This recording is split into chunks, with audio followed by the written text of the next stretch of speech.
Guess who's back? Back again. Morgan's back. Hello, friend. Guess who's back? Guess who's back? Am I gonna stop making that joke after I come back from a long hiatus? Probably not. Is the joke overplayed and not funny anymore? Yeah. I have one for clothes, I'm doing one for like a bunch of crap that I don't need, like trash and other random junk. Throw me in that pile. Shut up! Putting that in your video, because that would be really funny. Yeah, I'll leave it in.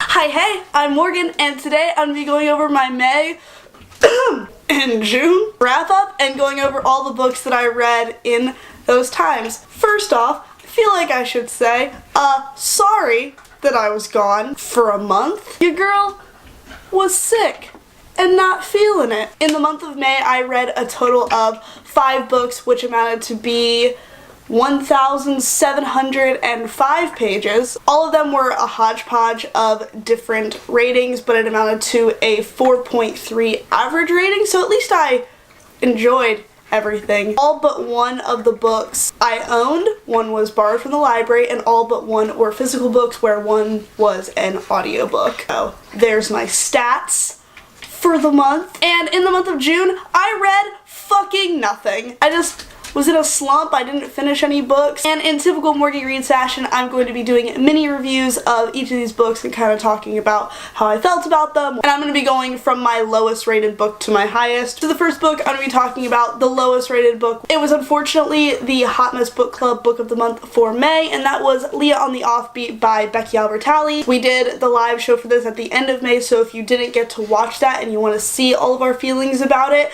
I will leave the link to it in the description because it is still up on Rhiannon's channel. I gave Leah on the Offbeat 3.5 out of 5 stars. This is the sequel story to Simon vs. the Homo Sapiens Agenda. This follows our favorite kids in their senior year of high school, but more specifically Leah, and it is told through Leah's perspective. It's about her discovering her sexuality and realizing that she is a bisexual woman and in love with her best friend's girlfriend, and that's awkward. A lot of other different plot points that take place throughout this book. That was one of my biggest griping points about this book, because I felt there were too many plot points. It was just overall very difficult to focus on what the actual plot of this story was because there was so much happening. Leah's character doesn't really develop as much as I would have liked, although I think that a lot of that and a lot of the reason that Leah's personality is the way that it was is because Leah is dealing with a lot of internalized biphobia because she's not out to anybody except her mother, so that creates a lot of internal conflict that resolves into her treating people not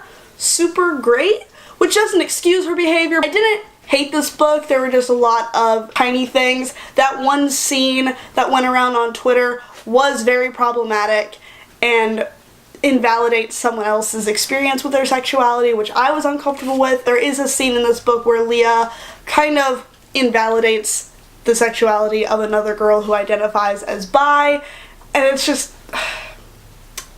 was poorly done, and I think if it was, you know, an Own Voices story, it'd be a little more understood, but this isn't an Own Voices story. This is a story by a heterosexual woman, and it just felt wrong. It didn't feel right that Leah didn't really apologize for anything that she did, and Leah never really took responsibility for the fact that she said lousy things to people and was overall just kind of shitty. And I get that Leah's like a no filter type of person, but like I loved Simon, and I loved this too, and I was so glad to see bisexual representation and to see a female-female romance in YA. It wasn't perfect, but it was very good. Jewish bi fat girl? What? How often do you see that? Never. So I think the representation was wonderfully executed, and I think Leah's character, you know, was true to who she was in the first book. We get to see more of her because this is in her voice and her perspective. I just thought it was a little underwhelming, and it wasn't my fave. The next book that I read in the month of May is one that I did a whole review for on my channel, so if you want to see that, I'll link it up in the cards, and that was Scythe by Neal Shusterman. This is the first book in the Arc of a Scythe trilogy, and I gave this 4 out of 5 stars. So this is a young adult dystopian, but more like a utopian sci-fi story that takes place in a world where death has essentially been conquered. There's no war or famine or disease or anything like that, so people are basically immortal until those that are appointed the roles of a scythe come and glean them. This follows our two main characters, Citra and Rowan, who are the apprentices to a scythe, Faraday. No scythe has ever taken on 2 apprentices at the same time, and typically in this world, if you are not appointed a scythe, you just go about the rest of your life. But some conflicting characters decide to bend the rules a little bit and have it be where whoever doesn't become a scythe between Citra and Rowan, the one who is has to glean the other. This book really establishes the world, which I really like. I haven't read the second book yet, but I really enjoyed the world building and the way that Neal Shusterman wrote this. It was so gritty and dark, and looking at this world and getting to spend time with these characters was just incredible. I really enjoyed it. I cannot wait to continue on with this trilogy. I also buddy read this with Lacey over at Lacey D-Bill and Melissa at Sassy Ginger Book Obsession, and it was so much fun. I haven't done a buddy read in a hot minute, and this was a great one to be able to read and discuss with some other friends. It was great. I just can't speak enough about it. The next book I'm going to be talking about that I read in May is actually a graphic novel, and it is Saga Volume 1 by Brian K. Vaughn and Fiona Staples. I also gave this 4 out of 5 stars. I am jumping on this train so exceptionally late. It's ridiculous that I'm jumping on it this late, but I'm so glad. I went to the book loft, and this guy that works there, his name is Josh, he's so nice, actually recommended it to me when I said that I was looking for new graphic novels to read and that I was just getting into sci-fi. He was like, have you read Saga? I was like, no, I haven't. And he's like, you have to read Saga. And so I did. So this takes place in a world where a planet and a moon are at war, and someone from the planet and someone from the moon fell in love and had a baby, and that is not legal. There's bounty hunters after them and after the baby, and it's wild. I've only read the first volume of this, but I have the next 3 from the library, and I'm so excited to continue on with this. Illustrations are stunning. The story is great. You really start to feel for these characters. Like, I always worry with graphic novels that I'm not going to get as emotionally invested as I would like, but that was not the case with Saga. I fell in love with these characters immediately. I really enjoyed them and getting to spend time with them, and it was great, and I cannot wait to continue. Alright, it's time for my 2 5 stars. Ready to hear me gush? The first one I'm going to be talking about was the one that I listened to on audiobook, and that book was I'll Be Gone in the Dark by Michelle McNamara. The audiobook is narrated by Gabra Zachman, and there is a foreword by Gillian Flynn that she narrates, and there's also an afterword by Patton Oswalt that he narrates as well. This is a book written by Patton Oswalt's late wife, Michelle McNamara, and it's all about her files and her research in the Golden State Killer. I enjoyed this book so much. Like I said, I gave it 5 out of 5 stars.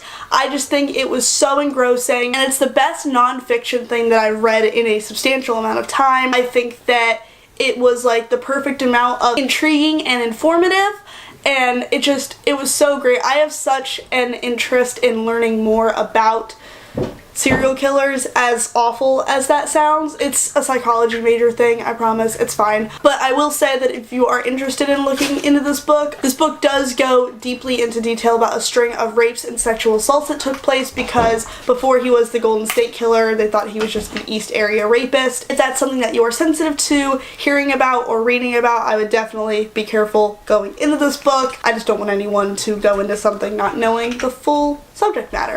But this book was phenomenal, and getting to just hear it, and apparently this book kind of helped with the capture of the Golden State Killer, which I think is super neat and wonderful. I just loved reading it. I love listening to the audiobook. The audiobook was really intriguing and kept me on the edge of my seat the whole time, and I highly recommend it if you like nonfiction, if you want to learn more about the Golden State Killer. Okay, if anyone is surprised about this last 5-star read, you are most certainly new here. The last book that I'm going to be talking about in this video and the last 5-star read was The Dream Thieves by Maggie Stiefvater. This is the second book in the Raven Cycle series. I loved this book so much. This follows Ronan and the rest of our boys and Blue as they continue to search for Glendower, and Ronan is learning more about himself and his past and his familial struggles, and fuck, this book was so good. I have not felt this passionate about a series and this invested in a world and in a series since the first time I read Harry Potter. And that's saying a lot. Harry Potter is my favorite series of all time, and this is starting to make its way up on the list of my favorite series of all time. I think it's gonna take a second to Harry Potter, and that is a big statement. I just cannot elaborate enough in this little wrap-up video how much the series means to me. No, Siri, I'm not talking to you. This wrap-up video is not going to be the last place that I talk about the Dream Thieves, and it's most certainly not going to be the last place that I talk about the entire Raven cycle of Maggie Stiefvater. Once I finish this series, I plan on doing a full discussion, gush session video about this series and about this world and how much I love these characters. This book was very much centered around Ronan and Adam as well. It like follows everybody, but especially Ronan. I don't know who my favorite character is at this point. It changes with like every page that I read. I just love them all. I love Noah and Adam and Gansey and Ronan and Blue and everyone at 300 Foxway, and oh my god, I love this series so much. I just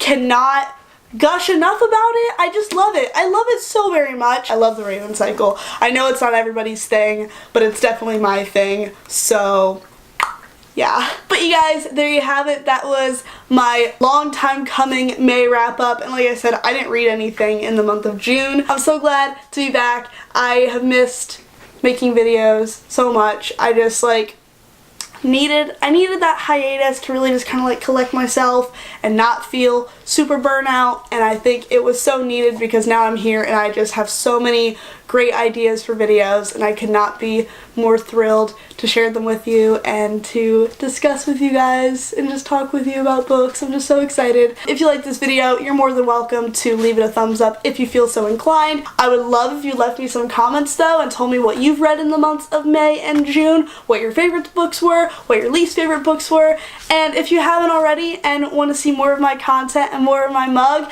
you're more than welcome to subscribe. I'm going to try to upload every Monday, Wednesday, and Friday again, and yeah.